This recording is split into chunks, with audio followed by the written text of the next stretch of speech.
to be with you tonight. And Joe, I just want to thank you for the opportunity to be here. Okay, let me just give a rundown to everybody who's here real quick, and I'm going to let you just run with it, okay? All right. But don't. You are on right now. Everybody can, we can see you. If that helps. So you're on. That's fine. You're on camera. I'd rather have have the blank screen, but it's all right. And okay, all right. First of all, guys, we are going to. Let me see who's out here. Jonathan, you're out here today. How you doing? Hey, everybody. Brian is out here. Leonard made it. Leonard? How you doing, man? Good to see you. And we've got Matt Urbis out here somewhere. There he is. Hey, Matt. There he is. Ohio Political Action. All right. So here's what we're going to do. Slight different format tonight. This is Jennifer Gross. She's going to run down a bunch of bills that she has co-sponsored or sponsored. SB 1, the conscientious right to refuse, the Meat Integrity Act, that's House Bill 10, the Flat Tax Bill, which is House Bill 30, and Citizenship Data Collection, which is House Bill 42. She's going to go through. We can ask some questions, but she's only going to spend like 5 minutes on each of these, okay? And so we're going to go boom, boom, boom, boom, boom. And then after that, at around 8 o'clock, we are going to open it up and we can have more of a discussion with her. All right? Great. Sounds great. Go ahead.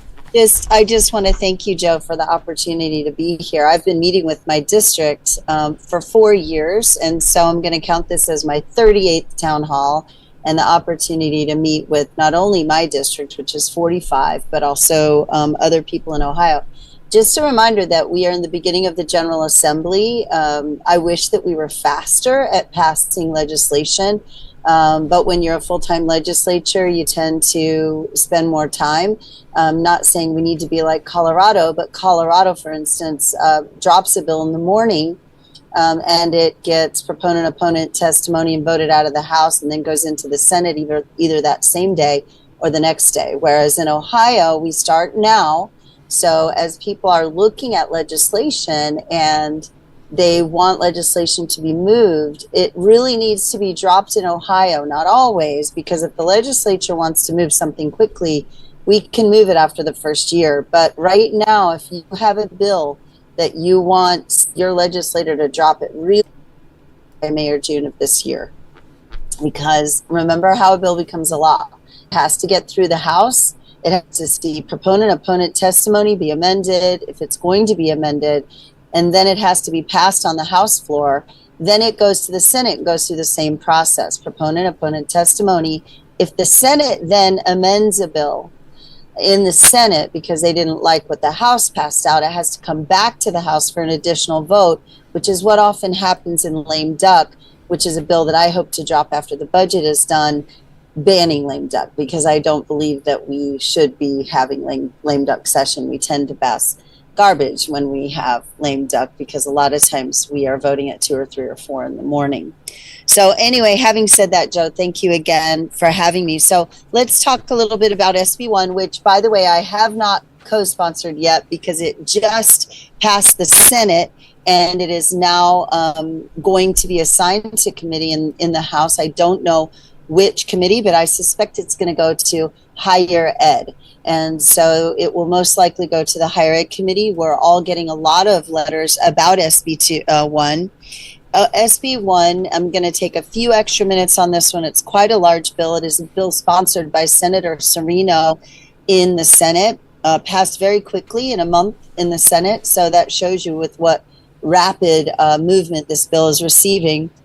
It requires the institutions of higher ed to adopt and enforce policy requiring the institutions to prohibit any orientation classes, courses that require diversity, equity, and inclusion, and it prohibits the continuation or the creation of any new DEI offices, and it prevents continuing DEI in the colleges. Remember, these are public colleges in Ohio.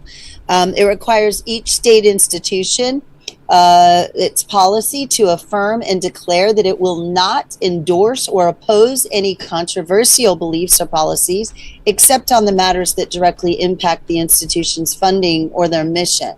Let's be really clear, because what we're hearing in the news, and the news is choosing to say that we're going to stifle voices and we're going to stifle opinions. That is absolutely not true. What it actually says is that it requires the institution to affirm and declare that it will not endorse or oppose any controversial beliefs or policies, except those which would affect the funding of the institution, the mission of discovery, improvement, or the dissemination of knowledge. So I hope I didn't say that wrong. But by the way, if people want to find this information at our Ohio Legislative Service Commission, they can go to www.lsc.ohio.gov. The next thing, it requires the state institution to respond to complaints. If anyone files a complaint and states that they are using DEI in the university, they are required to respond to that complaint. It also allows the legislature to withhold general funds. The General Assembly can withhold or reduce state operating money as well as capital improvement funds in an organization or a university that continues to implement DEI. So you can see as a conservative why, and also why those who support DEI would oppose this bill. It requires that the university treat all faculty, staff, and students as individuals, allow them to hold their individual equal standards, and they need to provide every individual with equality and the opportunity with regard to their race, ethnicity, religion, sex, sexual orientation, gender identity, or gender expression. But it also requires that the university provide no advantage or disadvantage to faculty or staff or students on the basis of their race, ethnicity, religion, sex, orientation, gender identity. So there's that. And I'm going to jump because we are at quite a bit of time, but I also want to really focus on collective bargaining. Remember, these are public universities that salaries and a lot of their money comes from the state. This expands the current law, prohibition against collective bargaining, faculty workload. It prohibits full-time faculty, and I want you to hear this, prevents full-time faculty members of the state institution from striking, and instead requires them to submit unresolved collective bargaining disputes to a final offer settlement procedure. It also requires each state institution to develop a 3-credit hour course in the subject of American civic literacy, and it requires the course to include the study of the American economic system and capitalism and mandatory reading assignments. So you can see that those people that are pro-communism, that are pro-collective bargaining for state institutions, and those that want to implement DEI would oppose SB 1. I do believe that SB 1 will pass. I have not spoken to the speaker myself. I cannot tell you that it will not be amended, but I can tell you that I do believe we have the votes in the House. I would look for rapid passage of this bill. So that great. is That is SB 1. excellent. That is excellent. That's terrific. So I know I took a long time on that, but that is the only bill right now that has moved out of the Senate that is already into the House, has moved rapidly through the Senate, and probably, I would imagine, through Speaker Huffman will move quickly. The next bill, I believe, was HB 1, and HB 1 is sponsored by Reps Klopfenstein and Reps Daniels. That's Jack Daniels, Rep Jack Daniels. This bill prohibits cell-cultured proteins from being marketed as real meat in Ohio. So we know that right now it's only chicken that is, they're culturing meat, and they're calling it chicken, and they are culturing it from cells. We're very, very crafty with cloning and things like that. This bill requires us to tell the consumer that if it is in, like if you had ground beef, for instance, you know that if there's a meat extender of soy in your ground beef, because it will say soy protein. What we don't see at this point is cell-mediated grown meat. You cannot market that you grew a chicken on the earth and that they ate bugs and were a happy chicken. You cannot say you cannot not say you grew a cell cultured chicken meat in a petri dish. If you're saying it's chicken, it has to be fully chicken. It can't be cell mediated chicken. I suspect we'll get beef in the future, but this will protect our food supply, and it requires that is identified in products in Ohio. HB 30 is a bill that would phase down the income tax to a flat tax. And so, as you know, we are moving now. I know, and you guys know that I would want no income tax, right? But we do, depending on who you talk to and what budget you look at, we do receive $8 to $16 billion from our income tax. So we have to have some yahoos decrease the amount of money we're spending in our budget in order to cut the income tax. So a lot of times, as much as I'd like to rip the Band-Aid off and completely go zero income tax, what we're looking at is we've gone from 7 to 3 to 2 brackets. Now we will go to a flat income tax. This will be a challenge because I do believe, and the flat tax would be 2.75%, and that would be beginning in the amount of excess of $27,350. So unless I've misread the bill, which is always possible, and if I mess up, which I probably will, I'm sure I'll hear it on social media, but I'll do my best to not share information that's incorrect. But I do believe that this starts when you earn greater than $27,350 a year. HB 42, how are we doing on time? HB 42 is the bill. This is an exciting bill. And you guys, I hope you find this exciting because I sure do. This bill would require certain agencies to collect and report data concerning citizenship and immigration status of persons with whom they come in contact. So the first group would require our law enforcement to report to the governor annually the number of people detained in the previous year who were United States citizens, the number of people who were detained who were not citizens but were lawfully present in Ohio, and the number of people detained in the previous year who were unlawfully present in Ohio. But it goes beyond that. It's not just people that are in our institutions, our criminal justice system. It also requires the number of students who are citizens or nationals in the United States in the schools, the number of students who are not citizens but are lawfully present in our schools, and also the number of students who are not lawfully present at all that are in our schools, because we do require that our schools accept all students, because in our Constitution it says that we will educate students. We do not turn students away, and that is in our Ohio Constitution. Then it goes on, and the last portion is this. All members in a household, we have to report through the Job and Family Services, all people in a household that are Ohio nationals or U.S. nationals, all those who are lawfully present in Ohio that are receiving SNAP benefits and entitlement programs through the state, and also those in our state that are receiving entitlement programs through Ohio taxpayer money who are unlawfully receiving benefits in Ohio that essentially should not be.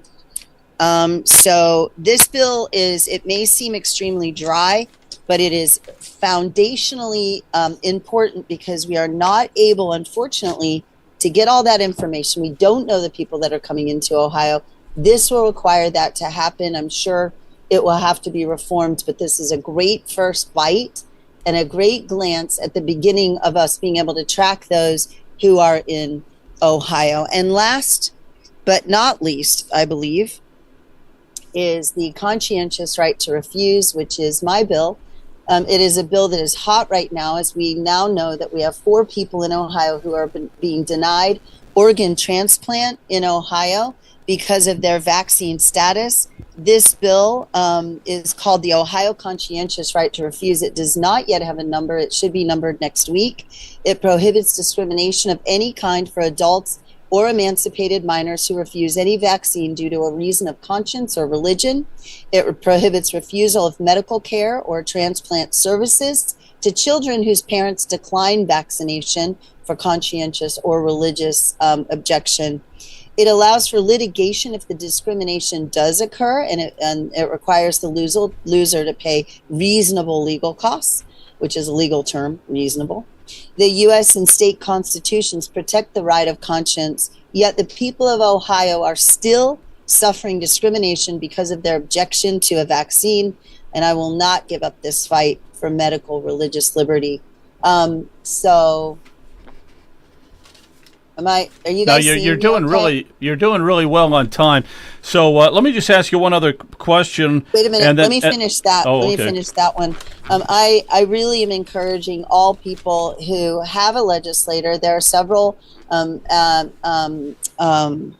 was the guy? Tom was talking earlier about him being one of the biggest, reddest districts in the state. I have 41 colleagues who are in redder districts than me, and some of them did not co-sponsor this bill. I want to encourage all the people within the sound of my voice to encourage their legislator to push this bill through the Health Committee, and to encourage their legislator to push, even if they did not co-sponsor it, to get this bill to the floor.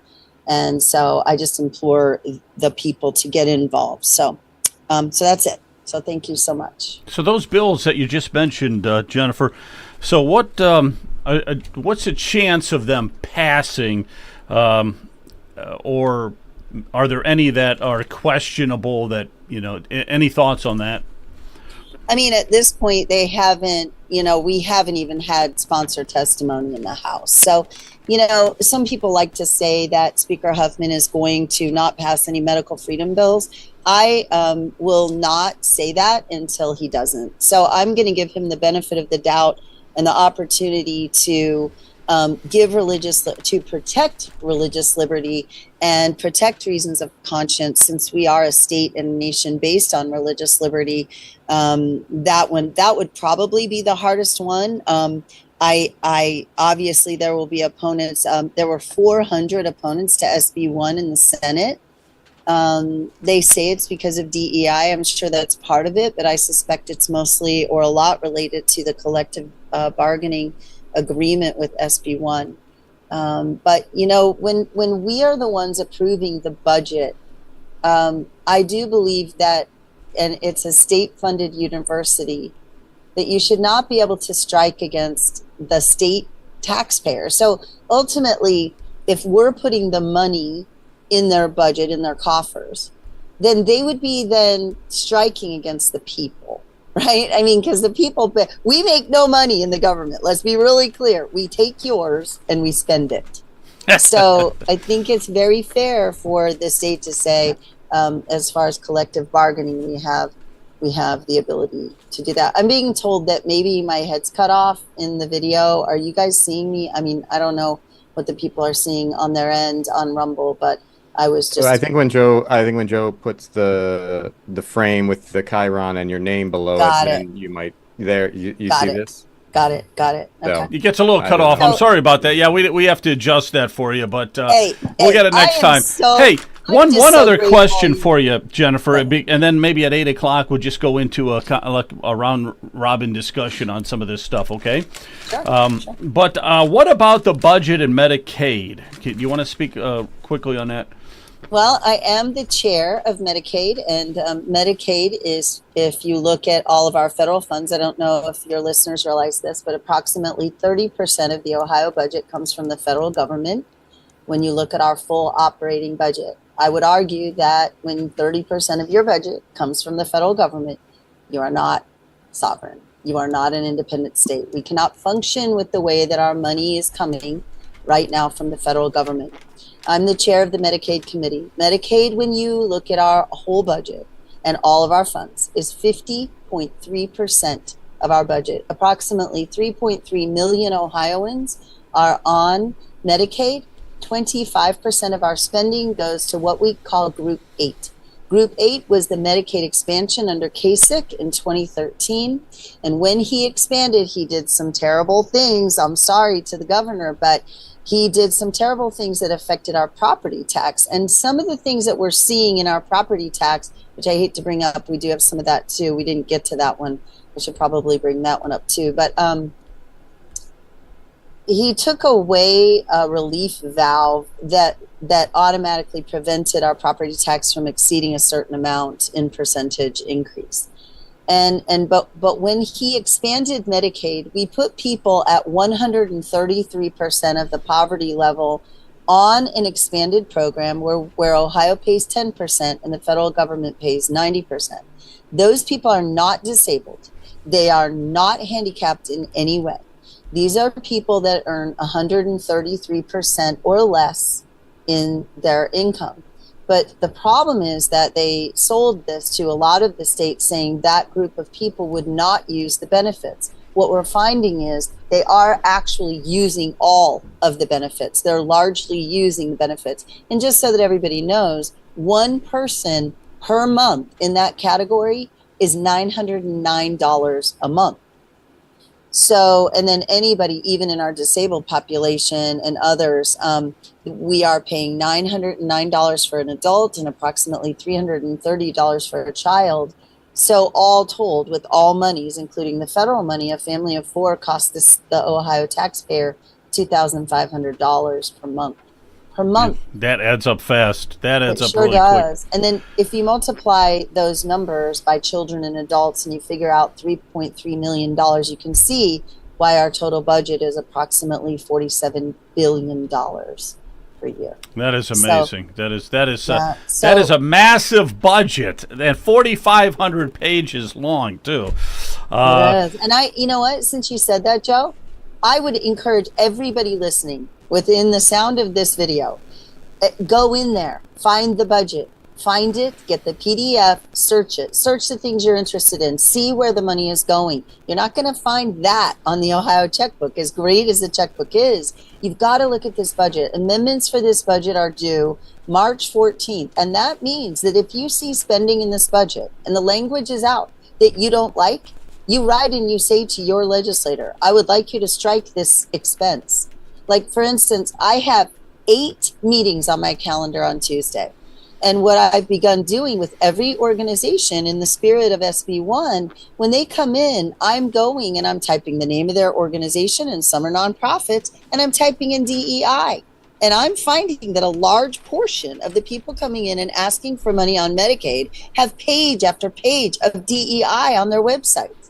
Now, you would think that if they were looking, that they would scrub their websites. Now, they also need to not do that anymore. And personally, and I posted this on social media, if an organization spent money on DEI, they should be removed by that amount of money. Their budget ought to be lowered by that amount, and they should be penalized so that they don't do it again.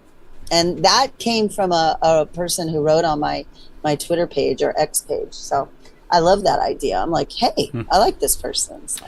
Okay, so let's do this. That was excellent. You gave a great summary of everything. Let me just recap this. It's Senate Bill 1, which is diversity inclusion. Conscientious right to refuse. Yes. The Meat Integrity Act, which is House Bill 10. Yep. Flat Tax Bill, House Bill 30. HB 30. Yep. And Citizen Data Collection, House Bill 42. All right, let's open it up to some of these guys. So you did a terrific job there. Let's go to Brian. Brian, you have a question on any of that stuff you like to direct? Yeah, the House bill that Jennifer has sponsored, the vaccine. What's the number on that again? There is no number yet, Brian, because we dropped it Friday. We'll have a non-voting session on Tuesday. Just a reminder, we are required to have session every 5 business days, and so when we aren't there as a full house, we have what we call a non-voting session, and that non-voting session will occur and the bill will be spread upon the journal, and at that point the bill will receive a number. So we don't quite have it yet. People can look at Ohio Advocates for Medical Freedom and where they can find the bill number when that time occurs. I'm sure they'll be very active promoting the bill. I'll put it on my website as well, or at my X page when that time happens. But so we really can't help you until the bill has a number. Is that correct, Jennifer? Right. It's just so hot. I was on Fox and Friends on Friday morning. Articles are being written. Children's Health Defense has written on it.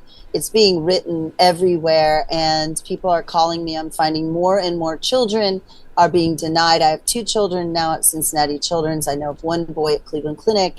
I also know of a man at Christ Hospital who is being declined a heart transplant. So, can you talk a little bit about those stories and what is the justification of these hospital systems to do something like this, right? So you pointed out, I mean, it's a little esoteric. I mean, it's floating in the Constitution that says, the Ohio Constitution says the right to conscience, we have it. And I'm guessing, and I think I've read a bit on some of this, they've invoked a religious, a conscientious objection, and these hospital systems can just, completely ignore it? I mean, this is shocking and really terrifying to me as a father. Can you talk a little bit about these stories? Sure. And what are they standing on? What ethical, moral grounds are they standing on? And I'd like to say, Matt, it's an honor to be here with you. I've followed you for probably 4 years now, and it's really awesome to see your face. So, it's interesting because a lot of Liberty people will say to me, well, why do we have to have a bill?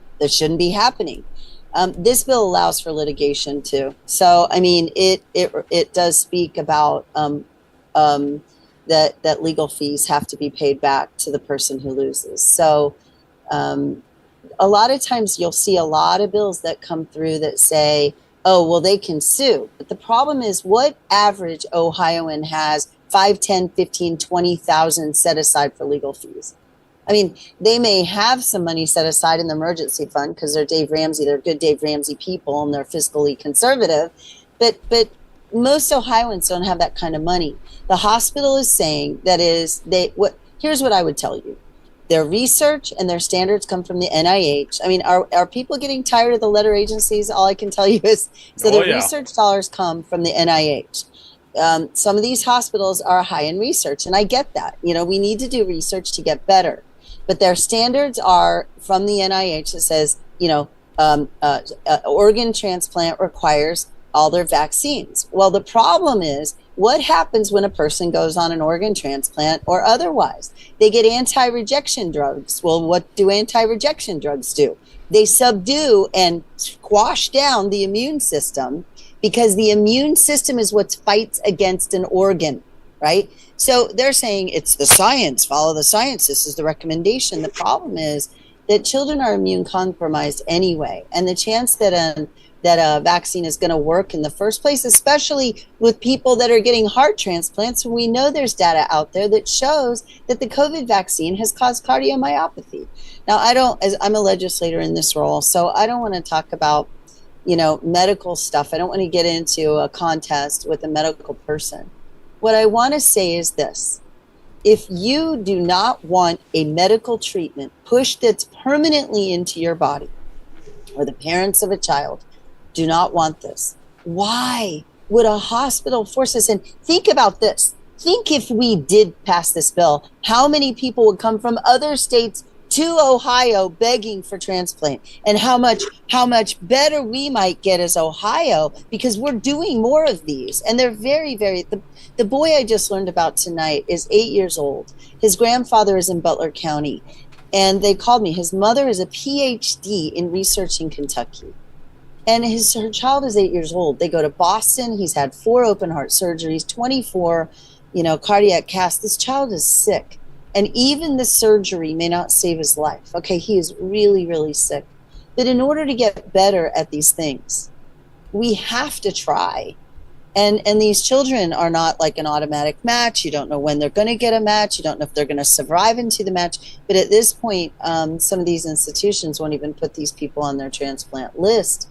So there is no hope for them beyond, what medicine and what current LV machines for, like the left ventricle assist machines for people that are in heart failure. So I don't know. Did I answer your question, Matt? It should. I think so. So you're saying it goes back to NIH standards? Yeah, research. I mean, they don't want to lose their research dollars, but they also, as of now, we have not seen the statement from Children's as to what their actual policy is.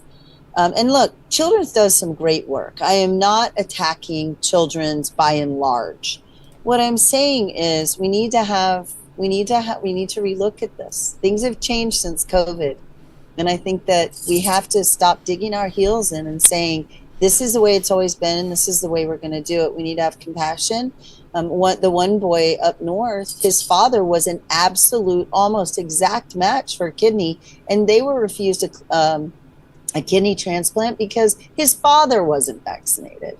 I mean, it gets That's crazy. To the point, That's absolutely crazy. And we have states that are pulling the vaccine off the market and demanding that, We're not saying that. You want to get the shot, get the shot. I believe in your liberty and your choice to make that decision. But to double down and say, because you did not do what we want you to do, knowing there's concerns about these shots, I think that we need to relook at things. And so this bill is an attempt, and I just pray that we can move this bill fast enough that we can save someone's life. I think you will. I think that's probably critical because, I mean, there are people whose, lives are potentially at stake, and it doesn't matter what happened, right? So it's my understanding. So we have a new head of the HHS. Yes. And the NIH is sort of subservient to that, to Robert F. Kennedy. That's right. And so we hope and we pray that's going to change, but I think that's going to take time. It may not be the whirlwind thing that we've seen in some of the other departments federally, but things are happening. First, they're happening right now. These families are real. And the other thing is that you don't know what's going to happen 4 years from now. And the status quo comes back for 8, 12 years. We need this sort of, we need Ohio to lead for once, I think. And you know what else, Matt? Depending on how you feel this virus even started, really depends on whether you believe this vaccine is vital to life. Because there are some people who believe that the nefarious way this virus was released on the world, that it was actually done, nefariously, that this was not accidental. And so, I don't want to get to, conspiracy theory person, but I don't think that we've won the battle on proof with this virus. I don't think that we've won the battle on science with this virus. I don't think we've convinced the population at this point at large about this virus. And I hope that nothing like this happens again. You better believe it. We got to keep tabs on all that kind of stuff. Jonathan, what's happening? Hi, Jonathan. Hey, Rep Gross. Thanks for joining us. Happy to have you back on. Full so I was making some notes here. Jonathan, in full disclosure, Jonathan came to my swearing in this year. So hopefully you guys can come if I get elected next time, unless you guys unelect me. So we need you back in again. And I'll tell you what, if anybody has the opportunity to go down to the People's House in Columbus for any occasion, I put that in the notes also. Go down to Columbus. Rep Gross was talking about the process of getting a bill through legislation. By all means, if you can get there, you live near Columbus, go in and watch. It sounds, and I remember it wasn't all that long ago when I was starting to hear about the process of legislation. It sounded complex and onerous, and it is actually fascinating. Go and check it out. And if you have opportunity, if there's a bill that comes up that you feel a certain way about, go. It's actually pretty easy to go and testify, to provide your comments on that. Rep Gross, I was honored to be with you at your swearing in. A few things. One, and it just occurs to me every time you're describing all those bills that you ran through, it's always follow the money. For me, I just look at who's making money and where. And behind the scenes, there's a whole lot of talk all throughout Ohio of Doge Ohio. And frankly, I think if we get to that, a lot of the problems that you're talking about, of things not getting passed, not getting onto the floor for a vote, et cetera, a lot of that stuff works its way through the system if we can unravel some of the nefarious ways that money gets sent to the wrong places. I'm just going to try Jonathan, I'm going to tell you, you know that movie, someone can tell me, what is that movie, I See Dead People? They put me, when Speaker Huffman put me as chair of Medicaid, now all I see is waste. I look everywhere, I see waste. I find waste everywhere. And I'm like, Yeah. oh, I mean, don't get me started. I mean, we spent $7 million of your taxpayer dollars on the Rock and Roll Hall of Fame and $7 million on the NFL Hall of Fame. And as much as I like those two organizations, why are we spending taxpayer dollars on that? And so when I see that, when I see $14 million like that, would you not agree with me that that's the tip of an iceberg that we need to get on? We need to get on top of that, and we need to figure that out. And when we keep taxing you and we say, oh, but we balanced our budget, and we just keep spending more and more of your money, then I would say that we have a lot of work to do. So we need my office. I mean, my aides don't have to sleep in their offices like apparently Elon Musk is doing in DC. But there's a reputation in the House that my aides work very, very hard, and they'll say it's hard to work for Rep. Gross, not because I'm hard to work for, but because my aides work very, very hard. I have two, a constituent aide now and a legislative aide, and I'm very proud of both Megan and Maddox who work in my office. So we do our best, but you guys have to go to your legislator first when you have concerns before you come to me, because I can't possibly, with two staffers, be able to handle 11.9 million Ohioans. So I have a question, and it relates to the conscientious right to refuse. One of the things that people on my side of the equation, and I readily admit that I'm one of these people out here. I don't hold the seat that you do. Thank heavens, because I come out swinging, and I'm not trying to be polite. You think I'm not swinging? Oh, well, no, I don't take it that way. I'm saying you have to try and strike a balance, and you have to work with some of the people that you have to work with. Right. I tend to kind of go right after them. When it comes to the conscientious right to refuse and medical freedom in Ohio, one of the early sticking points for me, and I think it's something that we've sort of skipped over in the process of trying to fight back against the mandates and everything, is taking one step back. What is a vaccine? We know, and I'm sorry to bring this back up, but I'm still like 3 years ago stuck on this ridiculousness of redefining vaccine. Basically, now it means an ameliorant. And as we're talking about this, I think we've inadvertently adapted language of people who have bad intention. Now, again, for me, there's a big factor. I follow the money, look at who's making money in the hospital systems. And I think it was Marcel Sturbridge put a quote up about the how insurance companies pay and how hospitals make money, etc. Setting that aside for a moment, isn't there room, or do you think in your legislative and medical opinion that we maybe should be talking more about what the processes are, what the medical interventions are that are being forced upon us? I call it the jab. The jab, in my book, I still refuse to acknowledge that as a vaccine, because it isn't. It doesn't stop the infection or transmission of anything. It's a darn ameliorant. And the notion then, when you start with that, the notion that somewhere like Cincinnati Children's Hospital is going to still mandate that has to be done before a life-saving medical life-saving medical intervention can be done for the children there, it's ridiculous on its face. I wonder if you have a comment on that. I would say that everything goes away when we allow reason of conscience and religious liberty.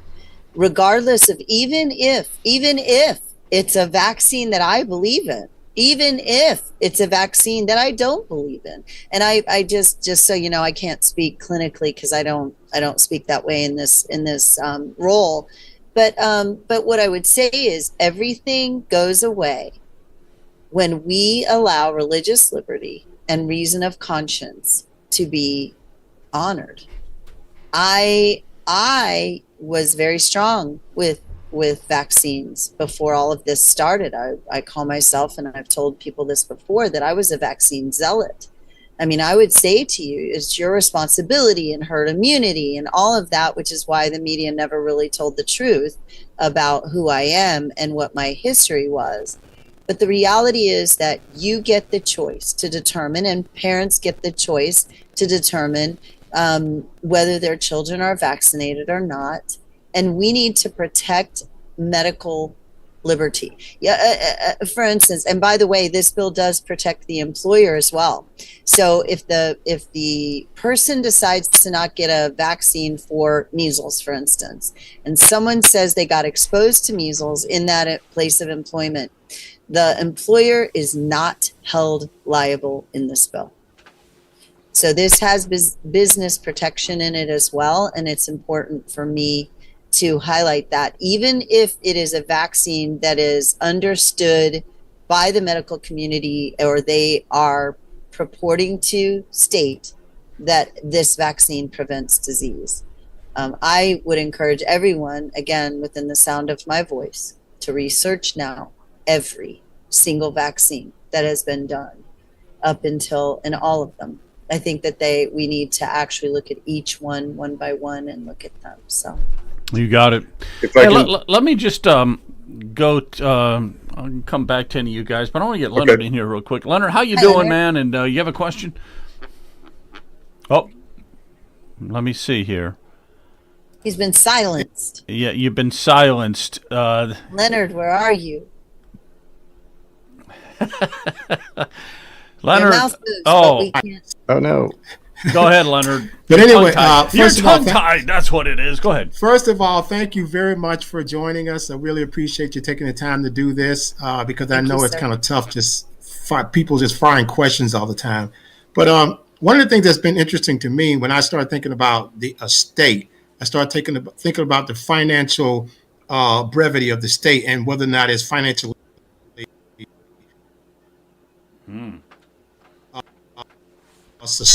in our budget relative to the we're getting. What happens to the state when the federal turns the spigot off? So when you're talking, you kind of cut out there. Are you talking about the expansion group, the ACA expansion group? Okay. They are talking. They are talking about doing that, and what we plan to put, and I hope the speaker will agree. I think that he will. I can't speak for him.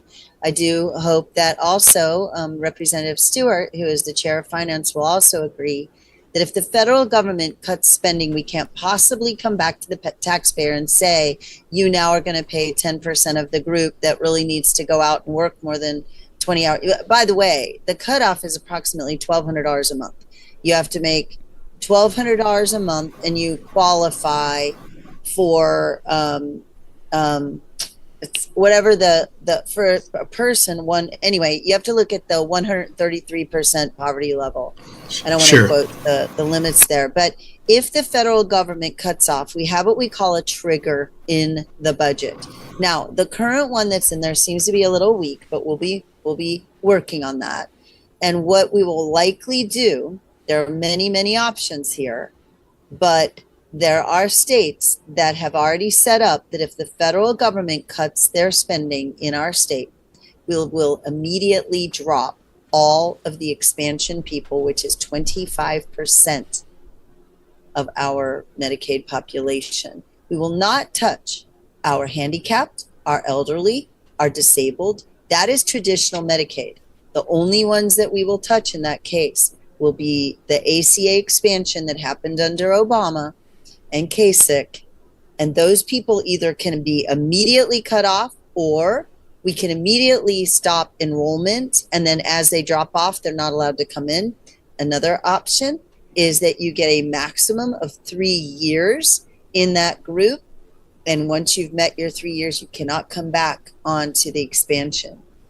There are some other real creative things that we've discussed, but I'd be remiss to mention them at this point because they're just dreams in my head right now. Yeah, I think it's great. I think it's great that you put some kind of term limits or something on that Medicaid. We've got to do that. I'm going to go around the horn one last time here, Brian. Hey, Joe. Yeah. Joe, one more time. That does not touch our developmentally disabled, our elderly that are on Medicaid, our blind, our, all the people that are women and children, pregnant women and children. That does not touch that population. It touches the 19 through 64 that could be working and aren't. They literally have no disability. They are not on disability. Yeah, So they got to let get me out be and really work. clear with that. Got to get out and work. Absolutely. Go ahead, Which Brian. We're going reminds to go me, around the. I'm going to we go around the just filed our horn work one last time here. requirement, too. Go ahead. Yeah, Jennifer, one last question. If the Federal Department of Education is finally, terminated, what kind of ripples will that have in the state of Ohio for our education system? I've thought about that, and obviously we do receive some lunch money and some other things. We have a hybrid education system, and my numbers are not correct, but just when I'm out in the field talking to my constituents, we're like 40, 40, 10, 10. So 40% of our school spending comes from the state, 40% comes from property tax, 10% comes from fees. And this is not exact. So when people go and figure it out, it's 32 and 8 and whatever. It's not like that, but it's just, I can make it 10% of our school funding comes from the federal government. I don't know if they do away with the Department of Education, though doing away with the Department of Education may give more money, there'll be more money in the coffers. So they may still give us that 10% without a Department of Education. But what I don't know is if they do away with the Department of Education, does that also do away with any federal funding? I believe Ohio is strong enough that we could pick that up. And I'm not saying it would be easy, but we've got to reduce spending. You see Elon Musk saying if we reduce spending by $2 billion a day in the United States, that by 2 years we can balance our budget. So what can we do in Ohio if we spend our money more wisely? I'm not saying that'll happen, but the Department of Education goes away. Ohio is fine. We can manage through our own department, Ohio Department of Education, manage our own schools as it used to be. Remember, guys, who developed the Department of Education? I'll buy you a Coke. Was it Carter? Carter, yes. Who said that, Joe or Jonathan? Well, I cannot tell a lie, so it was me. So you owe me a Pepsi, not a Coke. I want a Pepsi. Okay, well, I owe you a Pepsi then. But so we did okay without the Department of Education. They have simply just grown and grown and grown. And what benefit have the states gotten? Remember that the Constitution is limited. And we don't need a Department of Education. It's not in the U.S. Constitution. It is not the department, but that we will educate our children is in the Ohio Constitution. It is not in our federal Constitution. It is not part of the enumerated powers, and it needs to go away. Each state can manage their own education system. That's it. Amen to that. Amen. Amen. Matt, you got anything you want to say in closing? Oh my goodness, so many things. But I guess when it comes to education funding, I'm seeing there's a lot of talk, and I'm talking about the state portion of it. What are you hearing as far as sort of continuing the status quo? I saw a rather interesting idea, and I think it's just the outline of an idea, concepts of a plan, as the big man would say, out of the Senate. Senator Brenner is talking about maybe we just have a single, we kind of do away with all the question about local tax increases, and we have a single tax across the state. I don't know exactly what the details of it, but where do you think we're going to end up? There's a lot of angst across the state now in terms of local property taxes, and if you get rid of some, then you've got to make it up somewhere else, and all this kind of stuff. Doing away with the idea of we need to streamline, radically streamline, I think, education. Where do you think, where would you like to see it go, and where do you think it'll end up? Matt, why, if we cut spending, do we have to take it somewhere else? How about we just cut spending? How about we just give it back to the people? Now, other states, excuse me, a lot of states, Missouri, Indiana, they put all the money of education at the state level, and the state divvies it out. This is not uncommon.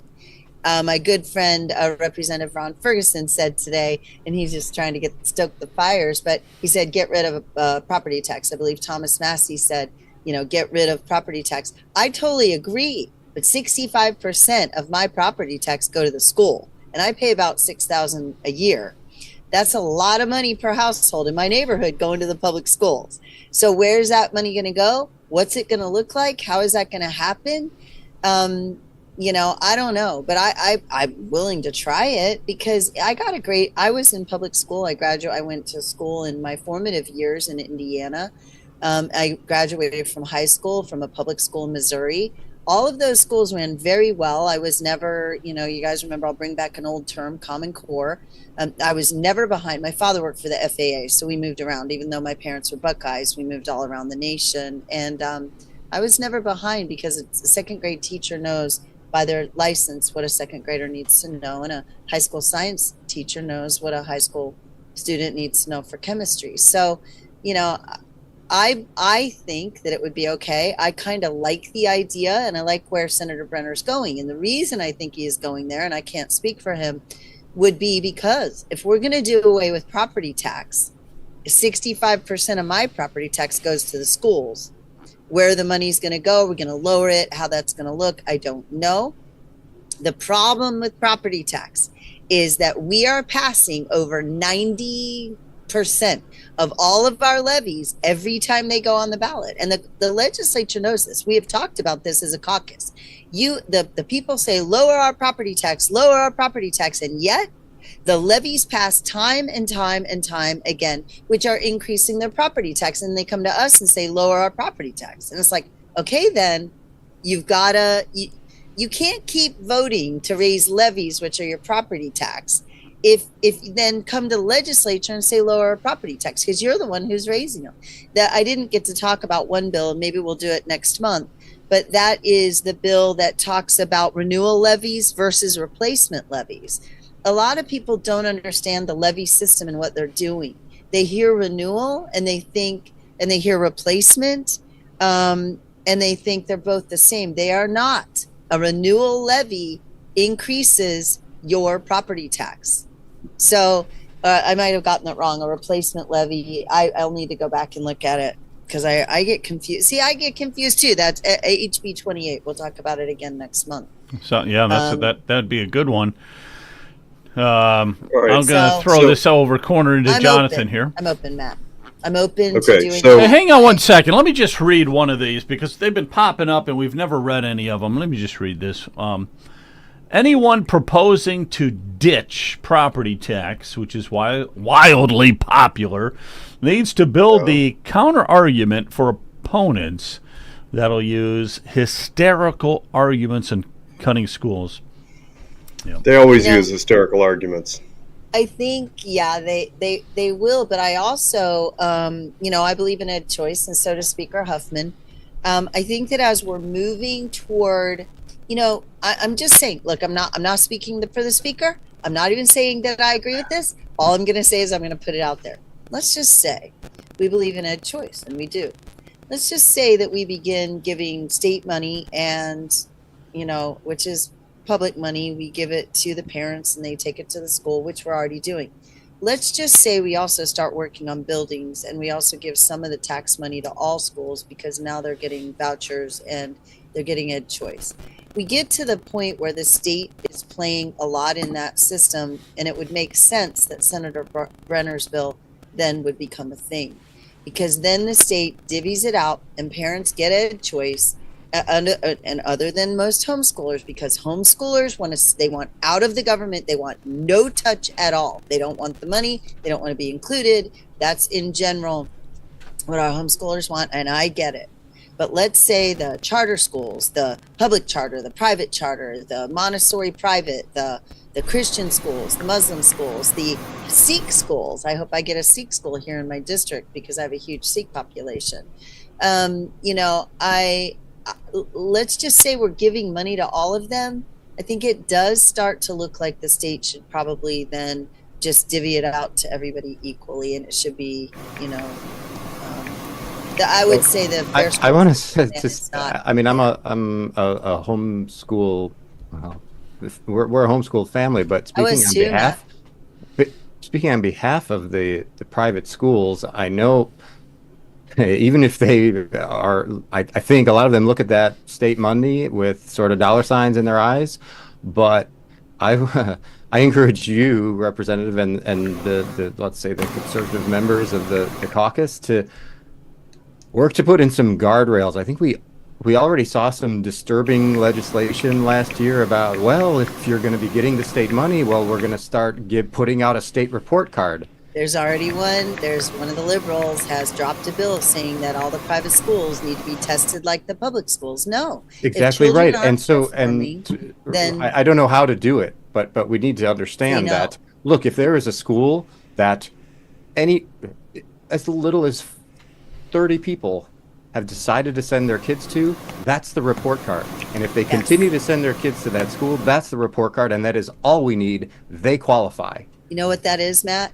Free market principles. Exactly. And we don't, I'm worried we don't have constitutionally a protection here. And the more we start giving that money out, they're going to, if we aren't vigilant, they're going to start clawing back and demanding, well, it's state funding. This is the taxpayers' money. But remember, it's a scary proposition. It is it is challenging because right now how we get away from, we're giving the money to the parents and the money follows the child. So if we start getting into that is a concern. But I would also argue, I don't know a lot of public school teachers either who like testing. They start teaching to the test. It doesn't really show what a child is learning. And again, I go back to the professional who knows what an 8th grade math student needs to know and what a gym teacher needs to teach about health, which, by the way, I like Vivek's standards of the medical fitness, the U.S. fitness test again. But, we have to allow our state to allow teachers to teach children, hold them to a standard on what curriculums need to look like. But to teach to a test doesn't work. They memorize the answers or the teacher teaches to the test. We know that they spend hours and hours and hours having to teach children how to take this test. That isn't learning. No, that's not learning. And so, yeah. So I'm going to, Jennifer, Jonathan, did you have anything you want to add? Well, you guys know me. I'm going to bite my tongue on the school funding issue. I could go on for hours about that one.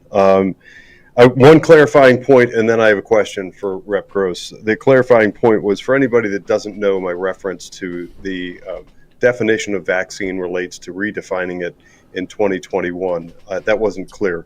But I want to talk a little bit about DEI at Ohio State University. So when we talk about pushing back and state funding and universities, it actually may be the case, Rep. Gross, when you are in the State House, that you're in really kind of the hotbed, you're in the lion's den. There are some arguments being made that Ohio State University may be the largest DEI program in the country with something like $13 million of funding and that's right, all kinds of stuff. So how do we fight that?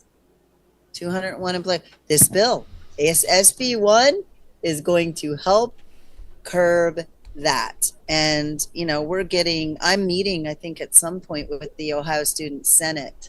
And I'll be talking, to them. I don't know what. I'm sure this will come up. I have other things that I'd like to talk to them about, like standards for their engineering program and all of that. But I'm sure they'll bring up whatever they want to talk to me about in that meeting. So, we have to start somewhere. And if I had my way, I would cut any university that I know and we know, and there are more.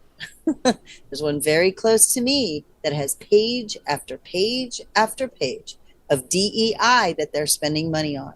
And if they're spending money on DEI, we should, as a legislature, reduce their budget request by the amount of money that they spent on DEI and fine them for doing it.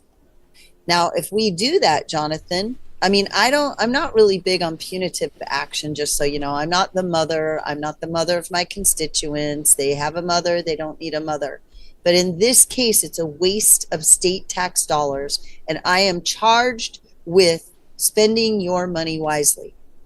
That money is being wasted. Therefore, there needs to be punitive action at least once that says, and don't change the name of it either. Don't change it from DEI to something else like CRT and all the other things, Don't do that. And so that's why I think there does need to be a fine or some type of retribution in that case, because if we don't show them, and I don't know, maybe reducing their budget by the amount they spent last budget is enough. We don't need to be draconian, but maybe if we do that, they won't do it again, because we will find out. We will find out. Like I told you, when people are coming in to ask me for money, I'm looking up on their websites, and I'm not going to tell you who it was, but I spoke with Chair Stewart, Chair of Finance, running the budget. I said, hey, I found this organization. I looked at them, and they want money, and this is what they do. And he goes, cut them. And I'm there you go. So I'd happily cut them. And I'm sad about it, because what they do is necessary. But if they're wasting tax dollars if they're wasting your money on this stuff, I'm responsible to make sure they don't anymore. And if they get cut in funding, they go, hey, why did you cut us? And we say, because we went to your website and we saw the DEI on every page. They might think twice next time, but they might go out of business in the process. And again, is that not the way it works in capitalism? So, Leonard, can you hear me? Leonard. No, can you hear? yes. I think so. Oh. Go ahead. Can you hear me? Oh, yeah. Yeah, go ahead. Yes. You're Okay, the I just last one, so you're going to wrap it up. So it has to be the absolute best question of the entire night, okay? The last, but No not pressure. least, No Leonard. pressure. Okay. I just have one question. Should the government, whether it be state Uh-oh. Or federal. be State or federal? be involved in education? State or federal, be involved You in asked me that, I education. think, Leonard, last time. And I think to the nth degree, the answer is no. That parents should Thank be you. able to do that. Okay. However, in our Ohio Constitution, it says Ohio is responsible to educate children. So we're unique in that way. Not every state has that. And because it's in our Constitution, remember that's the law of the land, we set that out in the 1800s that we would educate children. So ultimately, because education is not in our U.S. Constitution, no. But because it is in our Ohio Constitution, we said yes. So as an Ohio citizen, we are responsible to be involved in some way. As an Ohio legislature, we're responsible to be involved in some way. I think the stretch and pull comes, how are we involved? All right. Well, I got to tell you, I got to give you some applause there. I'm That's a honored. good answer. I think you did a great job. Thank you. 2 thumbs up. All right. Thank you, So Joe. we really appreciate you taking the time and go over your Let's do bills. it and again all that. next month. Yes, we will do it again next month. Going to put it on the calendar 1 month from today, roughly. Okay. And Sunday. yeah, on a Thanks, Sunday. Rep Bros. Yeah. Thank you, Thank you guys. very It's much. really an honor to be here. I really appreciate you. I cannot thank you enough. Well, thank you. We couldn't do it without you, that's for sure. Have a good. Thank you again. All right, guys, that's it for tonight. Just gonna wrap this up. Thanks again, Jennifer. Really appreciate it. Thank you, sirs. All of y'all. Leonard, Joe, Jonathan, and Matt. All right, I got to leave it with some heavy metal here. Okay, here's some heavy metal. Hold stuff, on, hold man. on, Joe. Hold on. We didn't oh. promote ourselves at all. All right, go So- ahead. Do it. That's your job. Okay, I let's held go. up my mug. Make sure to go Hey, look, to here's my mug. ohiopoliticalnews.com and just share. Look at that There you go, the beautiful mug. mug. Woo! Look at Ooh, that those are And nice. make sure- mug shot. A mug shot. Jonathan's on the cup. Jennifer, we'll have to get you one of those. I'd We'll love get to have one. We'll get you one of those. But anyhow, go ahead, Kent. Yeah, go ahead. Also, let's go over here. We'll just go to this for right now. And go to ohiopoliticalnews.com. Make sure to also go to X. We're on Rumble. We are on YouTube. Find us on YouTube again. We will build that up. Also, we will be trying to build this also with the state. We were running a couple streams last week. We will be covering more of the State House and the live streams there. We'll also be covering a lot of the stuff with I believe we're going to go over to a lot of things with property taxes with Brian and Leonard, and but make sure to go to our social media and support us. If you're live right now on Rumble, go click the $ down at the bottom or the gift in the Rumble rant. You can either just support us with the $, or if you want to pay us forward, you can do a gift, and you can basically then pay for someone else to send some money. So we appreciate that. Also, make sure to go to the website.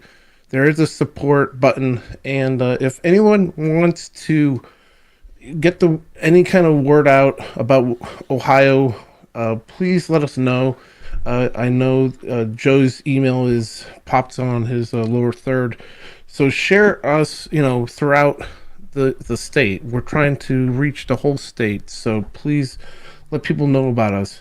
So that's my spiel, and I'll let you go, Joe.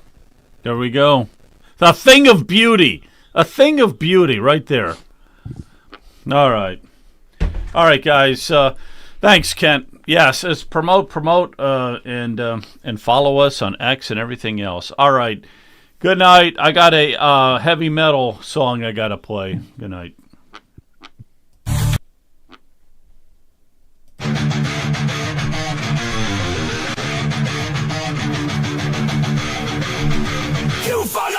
Oh, we got...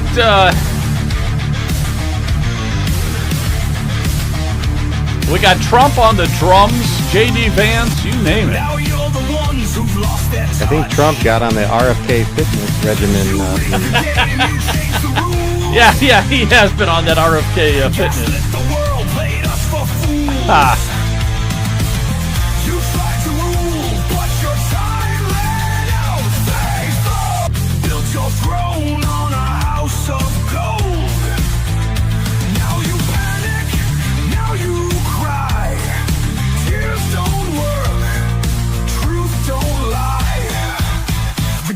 Are done, the mask fell off.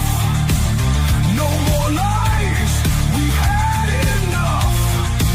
This time, we're naming names. They mean business, that's for sure. Right to rule, but your time ran out.